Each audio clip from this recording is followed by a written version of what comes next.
রাতারাতি নায়ক হয়ে ওঠার গল্প ক্রিকেট কেন, সব খেলাতেই কিছু কম নেই, কিন্তু অন্ধকার পেরিয়ে তাদের আলোয় পৌঁছানোর গল্প রিঙ্কুর মতো যন্ত্রণা নয়। শুধু ক্রিকেটের টানে মাঠে থেকে না গেলে হয়তো এই রিঙ্কুকে কেউ চিনতই না।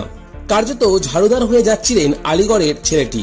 রিঙ্কুর বাবা বাড়িতে বাড়িতে এলপিজি গ্যাস পৌঁছে দেওয়ার কাজ করতেন, আর তার দাদা চালাতেন অটো, আর এক দাদা কোচিং এ পড়াতেন। অভাব যে বাড়ি নিত্য অতিথি, সেখানে যে স্বপ্নের হাওয়াই উড়বে আকাশে, তাতে আর আশ্চর্য কি। কিন্তু এই স্বপ্ন দেখতে গেলেও তো সাহসী হতে হয়। ক্লাস 9-এর বেশি পড়া হয়নি রিঙ্কুর। দিনভর ক্রিকেট খেলেই কাটতো তার। যতটুকু আয় হতো তাই দিয়ে পরিবারের ধার শোধ করতে করতেই কেটে যেত।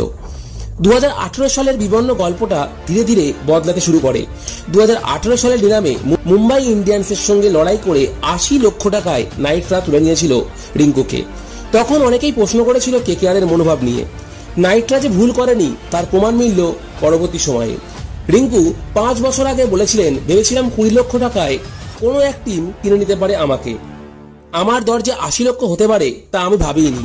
কেকেআর আমাকে নেওয়ার পর একটাই জিনিস মাথায় ঘেঁষিল, দাদার বিয়েতে কিছু টাকা দিতে পারবো, বোনের বিয়ের জন্য কিছু টাকা রাখতে পারবো, আর ঠিকঠাক বাড়ি নিতে পারবো যেখানে থাকতে পারবে আমার পরিবার। ছোট ছোট গল্প ঘিরেই তো উপন্যাস তৈরি হয়। তাই আজ আমরা তাকে ভারতীয় জার্সিতে ভারতীয় দলে দেখতে পাচ্ছি। এশিয়া কাপের শেষ 4টাই হয়তো তার একটি প্রকৃষ্ট উদাহরণ তার সফলতার।